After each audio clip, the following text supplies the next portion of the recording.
Hello बच्चों, नमस्कार।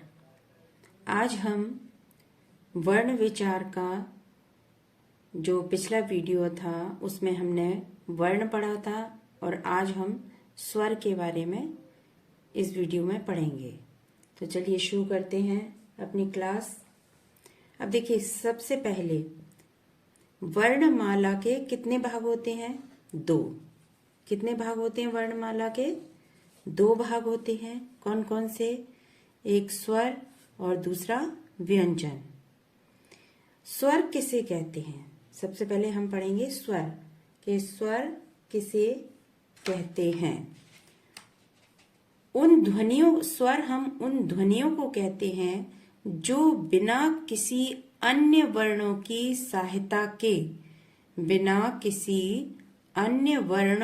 सहायता के उच्चारित किए जाते हैं। उन्हें हम स्वर कहते हैं, या कह लीजिए कि स्वतंत्र रूप से बोले जाने वाले वर्ण स्वर कहलाते हैं। एक बार दोबारा से समझेंगे इसे। स्वर जो है उन ध्वनियों को कहते हैं जो बिना किसी अन्य वर्णों की सहायता के उच्चारित किए जाते हैं, या इसकी एक दूसरी परिभाषा है कि स्वतंत्र रूप से बोले जाने वाले वर्ण स्वर कहलाते हैं। स्वतंत्र रूप से बोले जाने वाले वर्ण स्वर कहलाते हैं। अब देखिए स्वर के भेद। स्वर के मोस्टली 3 भेद होते हैं, लेकिन अधिकांशतः 2 भेदों के बारे में ही पढ़ाया जाता है, जाना जाता है। तो नंबर 1 है ह्रस्व स्वर। ह्रस्व स्वर, या हम इन्हें मूल स्वर भी कह सकते हैं। नंबर दूसरा दीर्घ स्वर। दीर्घ स्वर को हम संधि स्वर भी कह सकते हैं। और एक आता है प्लुप्त स्वर। तो सबसे पहले हम ह्रस्व स्वर के बारे में पढ़ेंगे। ह्रस्व स्वर माने जिन स्वरों के उच्चारण में बहुत कम समय लगता है, अर्थात एक मात्रा का समय लगता है, उन्हें हम ह्रस्व स्वर कहेंगे। जिन स्वरों के उच्चारण में बहुत कम समय लगता है उसे हम ह्रस्व स्वर कहेंगे या मूल स्वर कहेंगे। अर्थात इसका उदाहरण है, इनके जो उदाहरण हैं वो है अ, ई, उ और रे। ये कैसे स्वर हुए? ह्रस्व स्वर। अब देखिए दीर्घ स्वर, या कह लीजिए संधि स्वर। तो संधि स्वर की परिभाषा ये हुई कि जिन स्वरों के उच्चारण में जो ह्रस्व स्वर है उनसे दुगना समय लगता है या 2 मात्रा का समय लगता है, उसे हम दीर्घ या संधि स्वर कहेंगे। अब देखिए यहाँ पर इनको संधि स्वर क्यों कहा जाता है? पहली बात इनका देख लेते हैं कौन कौन से स्वर हैं ये दीर्घ स्वर। आ, ई, उ, ए, ऐ, ओ, औ। अब देखिए बड़ा आ किस प्रकार से बना? अ प्लस अ जब जोड़ा गया तब ये बड़ा आ बना। इस प्रकार से ई प्लस बड़ी ई जोड़ी गई तब ये यहाँ पर बड़ी ई बनी। उ प्लस उ जोड़ा गया, जब 2 छोटे जोड़े गए तब बड़ा उ बना। नेक्स्ट है हमारा अ प्लस ई जोड़ा गया तब बना ए। इसी प्रकार से अ प्लस ए जोड़कर बड़ा आय बना, जिसको हम आय बोलते हैं। अ प्लस उ जोड़कर ओ बना, और अ प्लस ओ को जोड़ने पर औ बना। इस प्रकार से जोड़ने पर, माने 2 स्वरों को जोड़ने पर जो बड़ा स्वर बनता है उसे हम दीर्घ स्वर या संधि स्वर कहेंगे। अब ये जो स्वर हुए बड़ा आ, बड़ी ई, बड़ा ऊ, ए, ओ और औ। इन स्वरों को हम संयुक्त स्वर भी कहेंगे। इन स्वरों को हम क्या कहते हैं? संयुक्त स्वर। जोड़कर जो बने हुए हैं उन्हें हम संयुक्त स्वर कहेंगे। समझ में आया? अब देखिए नेक्स्ट, ये तीसरा जो स्वर है प्लुप्त स्वर, तो इसकी परिभाषा हम समझ लेते हैं। जिन स्वरों के उच्चारण में दीर्घ स्वर से अधिक समय लगता है, अर्थात 3 मात्राओं का समय लगता है, इसे हम त्रैमासिक स्वर भी कहेंगे। इसको हम क्या कहेंगे? त्रैमासिक स्वर भी कहेंगे। अच्छा, इसका प्रयोग कब होता है? जब किसी को पुकारना हो या जोर से गाना गाना हो या मंत्र उच्चारण करने हो, उस जगह पर हम इसका प्रयोग करते हैं। जैसे ये लिखा है ओम, तो किस प्रकार से बोलते हैं हम? ओम, इस प्रकार से। तो जिसमें कि दीर्घ स्वर से अधिक समय लगता है जिन स्वरों को बोलने में, उसे हम प्लुप्त स्वर कहते हैं। समझ में आया? अब थोड़ा सा हम पढ़ेंगे यहाँ पर स्वर तंत्र या स्वर विभाजन, जिसे हम स्वर विभाजन भी कहेंगे। तो स्वर तंत्र किसे कहते हैं? पहले हम यहाँ पर लाइन से लिख लेंगे इसे। कंठ, तालु, मूर्धन्य, दंत, ओष्ठ, कंठ तालव्य और कंठोष्ठ। तो सबसे पहले इन्हें समझेंगे हम कि कंठ के कौन से स्वर जो कंठ से निकलते हैं वो कौन से स्वर हुए? अ और आ। इसको हम ऐसे भी समझ सकते हैं कि जो शुरुआती स्वर हैं अ आ, वो कैसे हो गए? हमारे कंठ स्वर। किस प्रकार से हो गए? कंठ स्वर। तालु स्वर कौन से हुए हमारे? ई ई। थोड़ा सा इनको अभी हम सिर्फ इतना ही समझेंगे। एक सेकंड यहाँ पर आप दोबारा से समझिए इस तरीके से कि अ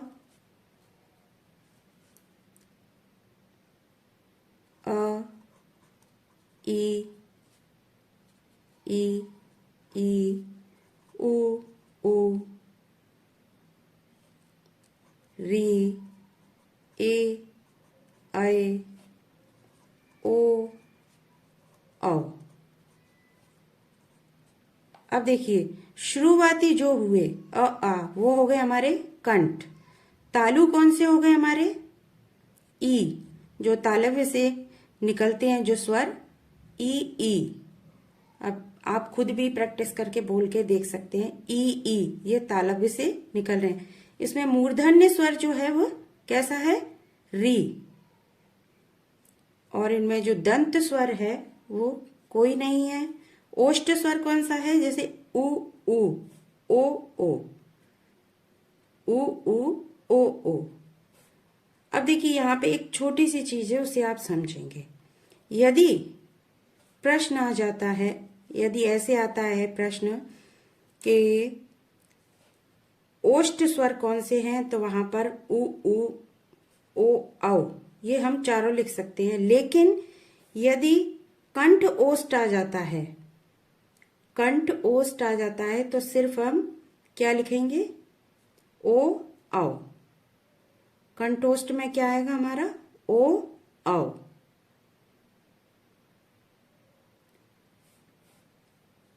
और कंठ तालव्य आ जाता है तो उस जगह पर हम क्या लिखेंगे? ए आई, जो यहां पर हमने लिखा हुआ था, ए आई। कंठ तालव्य में कौन से हुए? ए आई। कंठ ओष्ठ आ जाता है प्रश्न, तो उस जगह पर ओ और औ स्वर आएंगे। अब नेक्स्ट आता है हमारा कि जीभ के उपयोग के आधार पर स्वर कितने प्रकार के होते हैं। यदि प्रश्न आ जाता है कि जीभ के उपयोग के आधार पर स्वर कितने प्रकार के होते हैं, तो वहां पर 3 आएंगे। अब देखिए जीभ, थोड़ा सा हम इसका चित्र बनाएंगे फिर समझाएंगे। ये हमारी जीभ है, ये भाग हुआ अग्र, ये वाला भाग हुआ मध्य और ये पीछे वाला भाग हुआ पश्च। तो जीभ के उपयोग के आधार पर स्वर जो होते हैं वो 3 होते हैं। कौन कौन से? प्रथम होगा हमारा अग्र स्वर,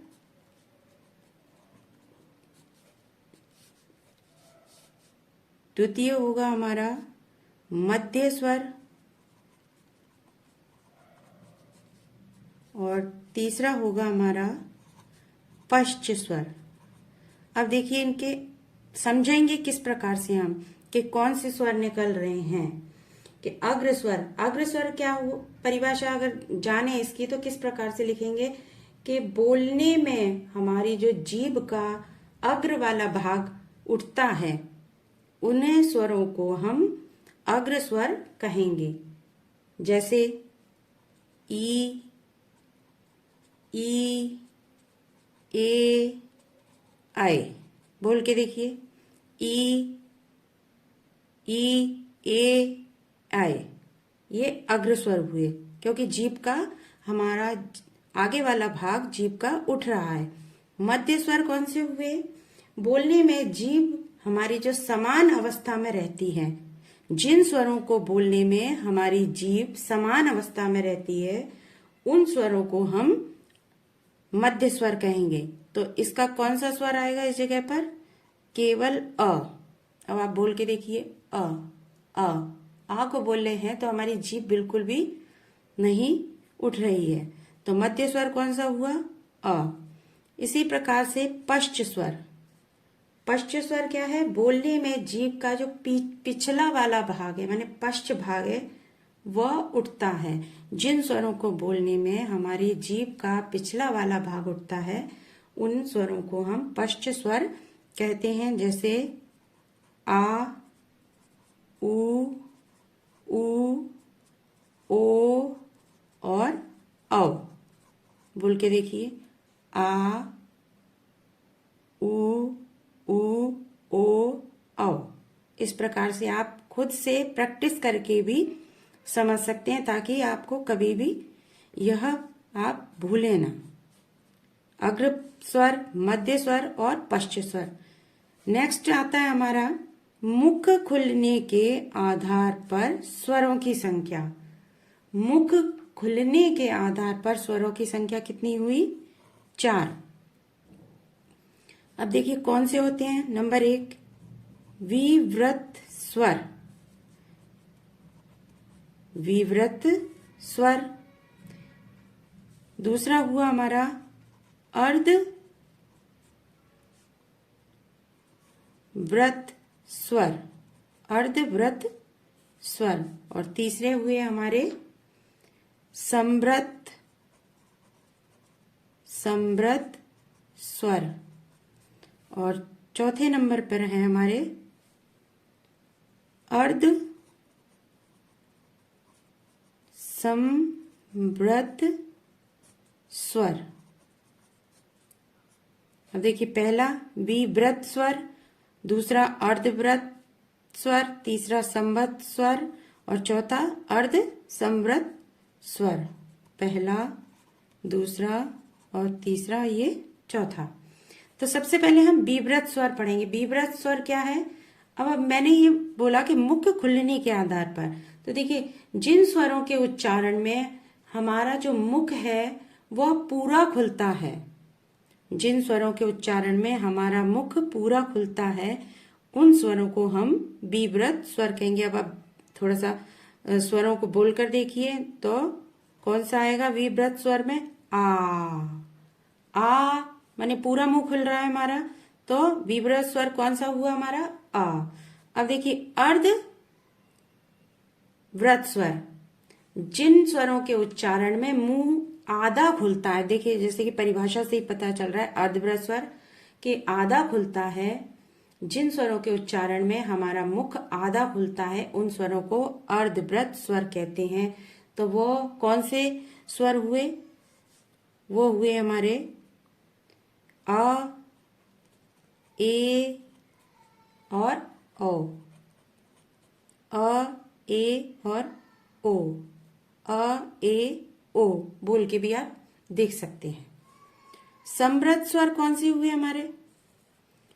जिन स्वरों के उच्चारण में मुख द्वार लगभग बंद रहता है, देखिए पूर्ण बंद नहीं रहेगा पर लगभग बंद रहता है, तो उन स्वरों को हम समृद्ध स्वर कहेंगे। जैसे कि इनके उदाहरण हैं ई, बड़ी ई, ऊ और ऊ। अब बोल के देखिए, ई ऊ ऊ। माने लगभग बंद रहता है लेकिन पूर्ण बंद नहीं रहता है। अब अर्ध समृद्ध स्वर, अर्ध समृद्ध स्वर कौन से हुए? जिन स्वरों के उच्चारण में मुख आधा बंद होता है, मुख आधा बंद होता है, वो हुए हमारे कौन से स्वर हुए? ए और ओ। कौन से हुए? ए और ओ। इनमें हमारा मुख आधा बंद रहता है। समझ में आया? अब नेक्स्ट आता है हमारा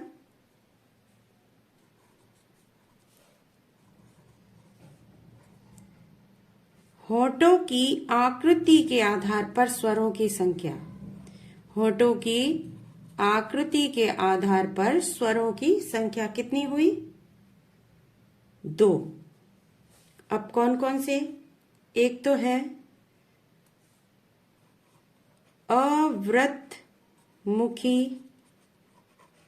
अवृतमुखी स्वर, और दूसरा हुआ हमारा, पहला अवृतमुखी स्वर और दूसरा है व्रतमुखी स्वर। अब देखिए अवृतमुखी, पहले हम व्रतमुखी को समझेंगे, उससे क्या है आसानी रहेगी। जिन स्वरों के उच्चारण में होंठ या हमारे जो होंठ है उनकी आकृति गोल हो जाती है या गोलाकार हो जाती है, उसे हम व्रतमुखी स्वर कहेंगे। व्रतमुखी माने गोल, व्रत के समान। तो उनके एक बार दोबारा से समझेंगे। जिन स्वरों के उच्चारण में हमारे होठों की आकृति गोलाकार हो जाती है, उन स्वरों को व्रतमुखी स्वर कहेंगे। अब बोल के देखेंगे, ऊ, ऊ, ओ और औ। कौन से हुए? ऊ, ओ, औ। गोलाकार आकृति हो रही है। और अव्रतमुखी स्वर, जिन स्वरों के उच्चारण में हमारे होठों का जो आकृति है गोलाकार नहीं रहती है, उन स्वरों को हम अव्रतमुखी स्वर कहेंगे। जैसे अ, आ, ई और ए और आए। समझ में आया?